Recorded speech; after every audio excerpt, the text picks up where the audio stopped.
सत श्री अकाल। YouTube channel Punjabi school which तुहाडा सारिਆਂ ਦਾ स्वागत है। ਅੱਜ ਅਸੀਂ पंजाब स्कूल सिक्ख्या बोर्ड ਵੱਲੋਂ छापी हुई 8वीं जमात की पाठ पुस्तक पंजाबी दूजी भाषा का 9वां पाठ करांगे। ये पाठ एक कविता है जिसका सिरलेख है साडी धरती ਅਤੇ इस दे लेखक हैं ਜਾਂ कह सकते हैं कवि हैं मैडम सुनीलम मंड जी। इस कविता नूं करदे होए सब तो पहला असीं इस कविता का गायन करांगे। उस तो बाद मैं तुहानूं इसके शब्द अर्थ समझाऊँगी ਅਤੇ अंत विच आपां इस कविता का अभ्यास हल करांगे। तो आओ सब तो पहला इस कविता का गायन करिए तो मैं चाहुंदी हां कि तुसीं भी मेरे नाल इस कविता नूं गाओ। शुद्ध रही ना धरती साडी, शुद्ध रहा ना हुणे आसमान। शुद्ध रही ना धरती साडी, शुद्ध रहा ना हुणे आसमान। वातावरण च गंदगी भर के ओजोन परत दा कीता कान। ऑक्सीजन दसो कित्थों आऊ जे धरती ते रुख रहे ना। वधदी वसों कारण हुण तां रुखां दी भी मुठ विच जान। शुद्ध रही ना धरती साडी, शुद्ध रहा ना हुण आसमान। तुसीं सोचिया कदे ये दसो ओजोन परत नूं किन्ना खतरा। इस विच हो रहे नित मंगोरे चमड़ी दा करदे नुकसान। सूरजी किरनां जदों पैंदियां सिद्धियां साडे जिस्मां उत्ते, परा बैंगनी किरनां हुंदियां सब दे लई ही जहर समान। शुद्ध रही ना धरती साडी, शुद्ध रहा ना हुण आसमान। हवा ते पानी दूषित करके साह लैना भी होया दुब्बर। हवा ते पानी दूषित करते साह लैना भी होया दुब्बर। किन्ने दुख नाल कहना पैंदा है अजे भी सुत्ता पिया इंसान। आओ एक एक बूंद बचाइए, रुखां दी ना होंद मिटाइए। आओ एक एक बूंद बचाइए, रुखां दी ना होंद मिटाइए। भविख विच ताइयों बचियो साडा जिउणा होवेगा आसान। भविख विच ताइयों बचियो साडा जिउणा होवेगा आसान। शुद्ध रही ना धरती साडी, शुद्ध रहा ना हुण आसमान। वातावरण च गंदगी भर के ओजोन परत दा कीता कान। वातावरण च गंदगी भर के ओजोन परत दा कीता कान। तो बच्चों ये है साडी कविता साडी धरती। इस कविता नूं गायन करते हुए तुहानूं पता ही लग गया होवेगा कि ये कविता एक तरह नाल साडी धरती ते वध रहे प्रदूषण के बारे है। किस तरह ये वध रहा प्रदूषण साडी धरती नूं नुकसान पहुँचा रहा है ते अंत विच नुकसान साडा ही हो रहा है। किस तरह असीं बीमारियां नाल जूझ रहे हाँ क्योंकि असीं इन्ना ज़्यादा प्रदूषण फैला दिता है ते नाल ही साडा साह लैना भी औखा होया पिया है। तो आओ हुण असीं इस कविता के शब्द अर्थ समझते हाँ। सब तो पहली लाइन विच मैडम सुनीलम मंड जी कह रहे हैं शुद्ध रही ना धरती साडी, शुद्ध रहा ना हुण आसमान। भी हुण ना तो साडी धरती शुद्ध रही है, शुद्ध मतलब जिस तरह वो पहला सी बिल्कुल साफ सुथरी, अते ना ही हुण साडा आसमान शुद्ध रहा है। ये दोनों ही हुण दूषित जां गंदे हो चुके हैं। वातावरण च गंदगी भर के ओजोन परत दा कीता कांड। तो मनुख ने वातावरण मतलब जो भी साढ़े आस पास है, साड़ी हवा, साड़ा पानी, साड़ी मिट्टी, ये सब साढ़े वातावरण का एक हिस्सा है। तो मनुख ने सारे वातावरण में गंदगी भर दी है। तो इस गंदगी के नाल की होया कि ओजोन परत है जिहड़ी वो खत्म हो रही है, उसका घाण किया मतलब उसनूं मारिया जा रहा है, वो खत्म हो रही है। हुण ओजोन परत एक अजिही परत है साडे सारी धरती के दुआले जिहड़ी कि मनुख नूं परा बैंगनी जिहड़ियां सूरज दीयां किरनां ने उन्हां तो बचाउंदी है। पर प्रदूषण के करके उस परत विच बहुत वड्डे मगोरे हो रहे हैं। ऑक्सीजन दसो कित्थों आऊ जे धरती ते रुख रहे ना। हुण मनुख रुखां नूं भी बहुत ज़्यादा कट रहा है पर उन्हें लगाए नहीं जा रहे। मनुखां की गिनती किते ज़्यादा है रुखां के मुकाबले, पर सानू जीवन वास्ते तो ऑक्सीजन चाहिए है, तो ऑक्सीजन कौन दिंदे हैं? रुख। जे रुख ही ना रहे तो धरती ते ऑक्सीजन नहीं रहेगी, तो असीं किवें जीवांगे? वधदी वसों कारण हुण तां रुखां दी भी मुठ विच जान। हुण वसों इन्नी ज़्यादा वध गई है, तो उस करके मनुख दे लोड़ां ते उसदा लालच दोनों ही इन्ने वध गए हैं कि रुखां दी मुठ विच जान आई हुंदी है। मुठ विच जान दा भाव हर समय उन्हां नूं ऐ लगदा है कि हुण साडा अंतिम समा आ गया है, पता नहीं कदों उन्हां नूं भी वढ दित्ता जावे। तुसीं सोचिया कदे ये दसो ओजोन परत नूं किन्ना खतरा? हुण इत्थे कवि सानूं एक प्रश्न कर रही है। मैडम सानूं कह रहे हैं कि ਕੀ ਤੁਸੀਂ ਕਦੇ ਇਸ ਬਾਰੇ ਸੋਚਿਆ ਹੈ ਵੀ ਅਸੀਂ ਓਜ਼ੋਨ ਪਰਤ ਨੂੰ ਕਿੰਨਾ ਖਤਰਾ ਤੇ ਕਿੰਨਾ ਨੁਕਸਾਨ ਪਹੁੰਚਾ ਰਹੇ ਹਾਂ? ਬਹੁਤ ਸਾਰੇ ਲੋਕ ਇਸ ਬਾਰੇ ਸੋਚਦੇ ਹੀ ਨਹੀਂ। ਇਸ ਵਿੱਚ ਹੋ ਰਹੇ ਨਿੱਤ ਮਗੋਰੇ ਚਮੜੀ ਦਾ ਕਰਦੇ ਨੁਕਸਾਨ। ਓਜ਼ੋਨ ਪਰਤ ਵਿੱਚ ਜਿਹੜੇ ਮਗੋਰੇ ਹੋ ਰਹੇ ਹਨ, ਮਗੋਰੇ ਮਤਲਬ ਛੇਕ ਵੱਡੇ ਵੱਡੇ, ਉਹਨਾਂ ਕਰਕੇ ਸਾਡੀ ਚਮੜੀ ਦਾ ਨੁਕਸਾਨ ਹੋ ਰਿਹਾ ਹੈ। ਚਮੜੀ ਦਾ ਨੁਕਸਾਨ ਕਿਉਂ ਹੋ ਰਿਹਾ ਹੈ? सूरजी किरनां जदों पैंदियां सिद्धियां साडे जिस्मां उत्ते, सूरज दीयां किरनां बहुत ज़्यादा तेज़ हुंदियां ने। ओजोन परत उस विचलियां जिहड़ियां हार्मफुल किरनां हुंदियां ने, नुकसानदायक किरनां हुंदियां, उन्हां नूं बाहर ही वातावरण वल उपर अंतरिक्ष वल मोड़ दिंदी है। पर जदों हुण फट चुकी है तो उन्हां थावां तो सूरज दीयां परावैंगनी किरनां भी साडी धरती विच, साडे वातावरण विच आ रहीआं ने। ਜਦੋਂ ਸਿੱਧੀਆਂ ਸਾਡੇ ਜਿਸਮ ਉੱਤੇ, ਸਾਡੇ ਸਰੀਰ ਉੱਤੇ ਪੈਂਦੀਆਂ ਹਨ ਤਾਂ ਪਰਾਬੈਂਗਣੀ ਕਿਰਨਾਂ ਹੁੰਦੀਆਂ ਸਭ ਦੇ ਲਈ ਹੀ ਜ਼ਹਿਰ ਸਮਾਨ। ਤਾਂ ਉਹ ਪਰਾਬੈਂਗਣੀ ਕਿਰਨਾਂ, ਅਲਟਰਾਵਾਇਲਟ ਰੇਜ਼ ਵੀ ਜਿਨ੍ਹਾਂ ਨੂੰ ਕਹਿੰਦੇ ਹਨ, ਉਹ ਸਾਰੇ ਮਨੁੱਖਾਂ ਲਈ, ਸਾਰੇ ਜੀਵ ਜੰਤੂਆਂ ਲਈ ਜ਼ਹਿਰ ਦੇ ਸਮਾਨ ਹਨ। ਹਵਾ ਅਤੇ ਪਾਣੀ ਦੂਸ਼ਿਤ ਕਰਕੇ ਸਾਹ ਲੈਣਾ ਵੀ ਹੋਇਆ ਦੁੱਬਰ। ਹੁਣ ਅਲਟਰਾਵਾਇਲਟ ਕਿਰਨਾਂ ਨਾਲ ਤਾਂ ਸਾਡੀ ਚਮੜੀ ਖਰਾਬ ਹੁੰਦੀ ਹੈ, ਜਿਵੇਂ ਚਮੜੀ ਦਾ ਕੈਂਸਰ ਅਤੇ ਇਸ ਤਰ੍ਹਾਂ ਦੀਆਂ ਹੋਰ ਬਹੁਤ ਸਾਰੀਆਂ ਬਿਮਾਰੀਆਂ ਹੁੰਦੀਆਂ ਨੇ। ਪਰ ਸਿਰਫ ਇੱਥੋਂ ਤੱਕ ਹੀ ਮਨੁੱਖ ਨਹੀਂ ਰੁਕਿਆ। ਮਨੁੱਖ ਨੇ ਓਜ਼ੋਨ ਪਰਤ ਹੀ ਇਕੱਲੀ ਖਰਾਬ ਨਹੀਂ ਕੀਤੀ, ਮਨੁੱਖ ਨੇ ਹਵਾ ਅਤੇ ਪਾਣੀ ਇਹ ਵੀ ਦੂਸ਼ਿਤ ਕਰ ਦਿੱਤੇ ਨੇ ਬਿਲਕੁਲ ਪੂਰੀ ਤਰ੍ਹਾਂ, ਜਿਹਦੇ ਕਰਕੇ ਹੁਣ ਸਾਹ ਲੈਣਾ ਵੀ ਔਖਾ ਹੋਇਆ ਹੈ। ਤੁਸੀਂ ਕਿਸੇ ਦੂਸ਼ਿਤ ਇਲਾਕੇ ਵਿੱਚ ਖੜ੍ਹੇ ਹੋ, ਤੁਹਾਨੂੰ ਸਾਹ ਲੈਣਾ ਔਖਾ ਹੋ ਜਾਂਦਾ ਕਿਉਂਕਿ ਸਾਹ ਵਿੱਚ ਤੁਸੀਂ ਇੰਨਾ ਜ਼ਿਆਦਾ ਧੂੰਆਂ ਅਤੇ ਗੰਦਗੀ ਆ ਰਹੀ ਹੁੰਦੀ ਹੈ। ਤੁਸੀਂ ਕਿਸੇ ਨੋਰਮਲ ਨਦੀ ਤੋਂ, ਨੋਰਮਲ ਖੂਹ ਤੋਂ ਪਾਣੀ ਨਹੀਂ ਪੀ ਸਕਦੇ ਕਿਉਂਕਿ ਉਹ ਇੰਨਾ ਦੂਸ਼ਿਤ ਹੋ ਚੁੱਕਾ ਹੈ। ਸਾਨੂੰ ਫਿਲਟਰ ਤੋਂ ਬਿਨਾਂ ਅਸੀਂ ਪਾਣੀ ਨਹੀਂ ਪੀ ਸਕਦੇ। ਤਾਂ ਇਸ ਕਰਕੇ ਕਵੀ ਕਹਿ ਰਹੇ ਹਨ ਕਿ ਸਾਡਾ ਸਾਹ ਵੀ ਲੈਣਾ, ਸਾਡਾ ਜੀਣਾ ਵੀ ਮੁਸ਼ਕਿਲ ਹੋਇਆ ਪਿਆ ਕਿਉਂਕਿ ਮਨੁੱਖ ਨੇ ਹਵਾ ਅਤੇ ਪਾਣੀ ਨੂੰ ਇੰਨਾ ਜ਼ਿਆਦਾ ਦੂਸ਼ਿਤ ਕਰ ਦਿੱਤਾ ਹੈ। ਕਿੰਨੇ ਦੁੱਖ ਨਾਲ ਕਹਿਣਾ ਪੈਂਦਾ ਅਜੇ ਵੀ ਸੁੱਤਾ ਪਿਆ ਇਨਸਾਨ। ਕਵੀ ਕਹਿ ਰਿਹਾ ਹੈ ਕਿ ਮੈਨੂੰ ਬਹੁਤ ਹੀ ਦੁੱਖ ਨਾਲ ਕਹਿਣਾ ਪੈ ਰਿਹਾ ਹੈ ਕਿ ਅਜੇ ਵੀ ਇਨਸਾਨ ਸੁੱਤਾ ਪਿਆ ਹੈ। ਉਸਨੂੰ ਹਜੇ ਵੀ ਫਿਕਰ ਨਹੀਂ ਪਈ ਕਿ ਉਸਨੇ ਆਪਣਾ ਵਾਤਾਵਰਨ, ਆਪਣੀ ਧਰਤੀ ਇੰਨੀ ਬੁਰੀ ਤਰ੍ਹਾਂ ਖਰਾਬ ਕਰ ਲਈ ਹੈ ਜਿਹੜੀ ਅੰਤ ਵਿੱਚ ਮਨੁੱਖ ਨੂੰ ਹੀ ਮਾਰੇਗੀ। ਆਓ ਇੱਕ ਇੱਕ ਬੂੰਦ ਬਚਾਈਏ, ਰੁੱਖਾਂ ਦੀ ਨਾ ਹੋਂਦ ਮਿਟਾਈਏ।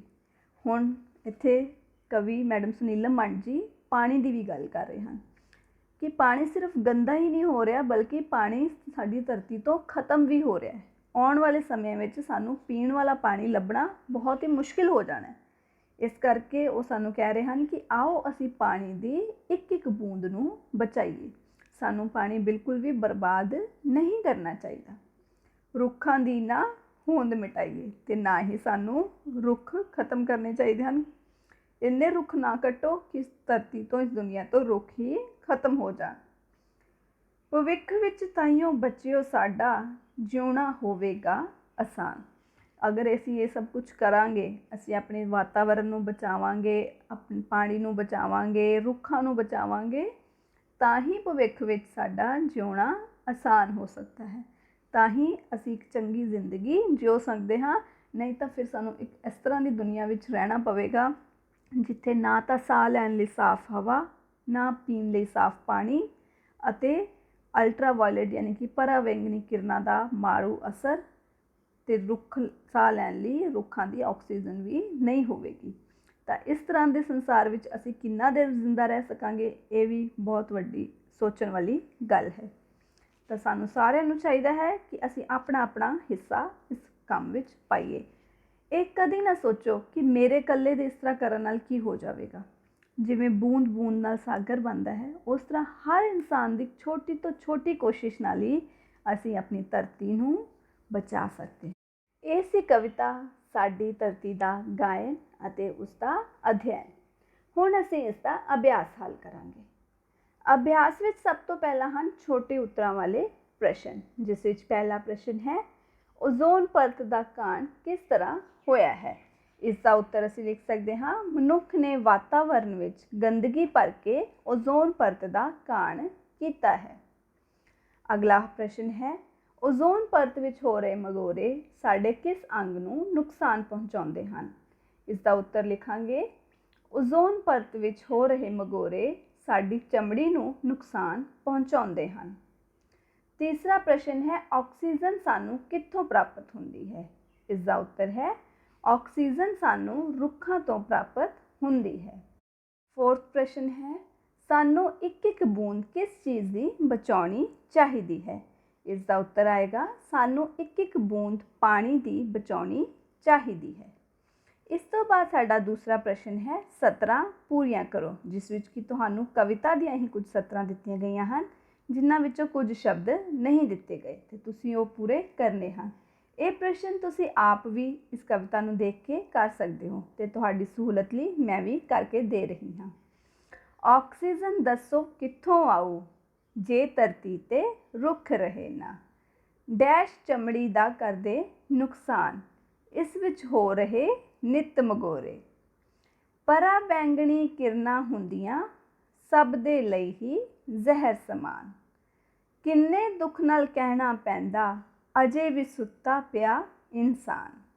ਵਾਤਾਵਰਨ 'ਚ ਗੰਦਗੀ ਭਰ ਕੇ ਓਜ਼ੋਨ ਪਰਤ ਦਾ ਕੀਤਾ ਕਾਣ।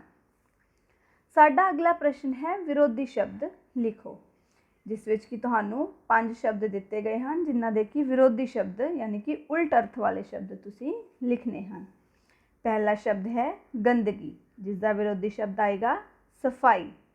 ਦੂਸਰਾ ਹੈ ਸਿੱਧੀਆਂ, ਜਿਸ ਦਾ ਵਿਰੋਧੀ ਸ਼ਬਦ ਆਏਗਾ ਪੁੱਠੀਆਂ ਜਾਂ ਉਲਟੀਆਂ।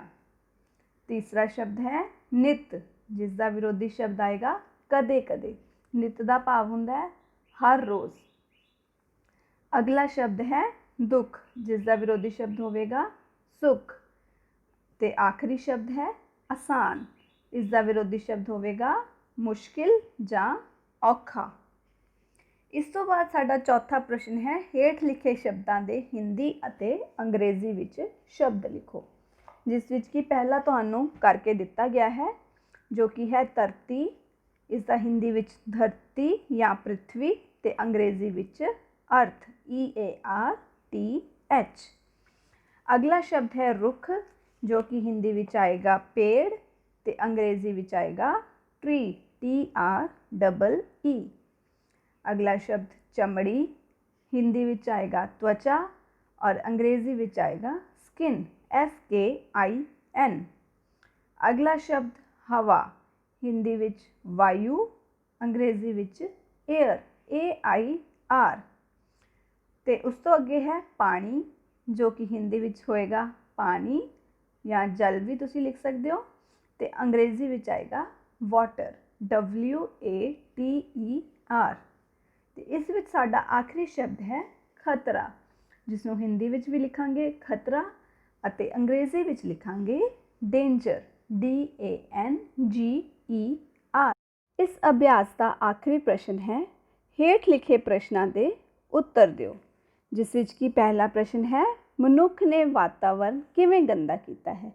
ਇਸ ਦਾ ਉੱਤਰ ਅਸੀਂ ਲਿਖ ਸਕਦੇ ਹਾਂ, ਮਨੁੱਖ ਨੇ ਫੈਕਟਰੀਆਂ ਤੇ ਵਾਹਨਾਂ ਦੇ ਧੂਏ ਅਤੇ ਗੰਦੇ ਪਾਣੀ, ਕੂੜੇ ਕਰਕਟ ਨਾਲ ਰੁੱਖਾਂ ਨੂੰ ਕੱਟ ਕੇ ਵਾਤਾਵਰਨ ਗੰਦਾ ਕੀਤਾ ਹੈ।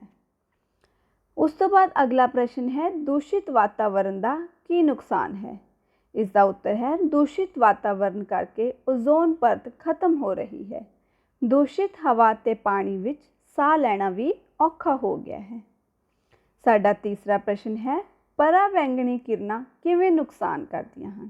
ਇਸ ਦਾ ਉੱਤਰ ਹੈ ਪਰਾ ਬੈਂਗਣੀ ਕਿਰਨਾਂ ਮਨੁੱਖ ਲਈ ਜ਼ਹਿਰ ਸਮਾਨ ਹਨ। ਇਹਨਾਂ ਕਰਕੇ ਚਮੜੀ ਦੇ ਅਨੇਕਾਂ ਰੋਗ ਹੋ ਰਹੇ ਹਨ। चौथा प्रश्न है, मनुख नूं साह लैना भी क्यों दुभर हो गया है। हवा ते पानी दूषित होने करके मनुख नूं साह लैना भी दुभर हो गया है। दुभर का भाव हुंदा है औखा। ते साडा आखिरी प्रश्न है, इस कविता तो सानू की संदेश मिलता है। इस विच असीं लिख सकते हाँ, इस कविता तो ये संदेश मिलता है कि सानू साडी धरती के वातावरण नूं साफ अते शुद्ध रखण दा यतन करना चाहिदा है। ये सी साडा अभ्यास। अंत विच तुहानू एक असाइनमेंट है जिस विच कि तुसीं वातावरण नूं प्रदूषित होण तो बचाउण लई तुसीं होर किहड़े-किहड़े काम कर सकते हो। तो तुसीं एक असाइनमेंट बनाउणी है कि तुसीं वातावरण नूं प्रदूषित होने तो बचाने लिए किहड़े-किहड़े काम कर सकते हो। तुसीं इस विच तस्वीरां भी लगा सकते हो, जिवें उदाहरण के तौर पर तुसीं रुख लगाउण दी तस्वीर लगा सकते हो कि असीं वातावरण नूं प्रदूषित होने तो बचाने लिए रुख लगा सकते हाँ। इस तो इलावा तुसीं एक प्रदूषण चैक वाले जो हुंदा है इलाका जिथे प्रदूषण चैक किया जाता है उसकी तस्वीर लगा सकते हो कि सानू अपने वाहनों का प्रदूषण चैक कराना चाहिए है। इस तो इलावा तुसीं होर चीज़ां जिवें कूड़ा करकट किते नहीं सिटना, कूड़ेदान विच ही पाउणा है अते इस तरह का कोई भी अपना जो घर की गंदगी है उसनूं इस तरह बाहर खुले च नहीं सुटना। फैक्ट्रियां नूं जो कि है अपना गंदा पानी नदियां विच नहीं सुटना चाहिए। इस तरह दी तस्वीरां तुसीं लगा सकते हो तो उन्हां बारे लिख भी सकते हो। इस ही साडी कविता साडी धरती, जिसके कवि हैं मैडम सुनीलम मंड जी। मैनूं पूरी उम्मीद है कि तुहानूं ये कविता समझ आई ते नाल ही तुसीं इस कविता विच दसियां गईयां गल्लां ते अमल भी करन दी कोशिश करोगे। नाल ही इस वीडियो की सहायता नाल तुसीं इस कविता का अभ्यास भी आसानी नाल हल कर लवोगे। तुहाडा अगला पाठ लैके मैं रमनदीप कौर बहुत जल्दी फिर तो हाजिर होवांगी। उदों तक इस वीडियो नूं लाइक शेयर करना ना भुल्लिओ ते मैनूं कमेंट्स विच दस्सिओ तुहानूं ये पाठ किस तरह का लग्गिआ। तुहाडा अगला पाठ लैके बहुत जल्दी हाजिर होवांगी। यूट्यूब चैनल पंजाबी स्कूल नूं सबसक्राइब करो ते नाल ही घंटी का बटन दबाओ तां जो तुहानूं इसके सारे पाठ समय सिर मिल सकन। धन्नवाद।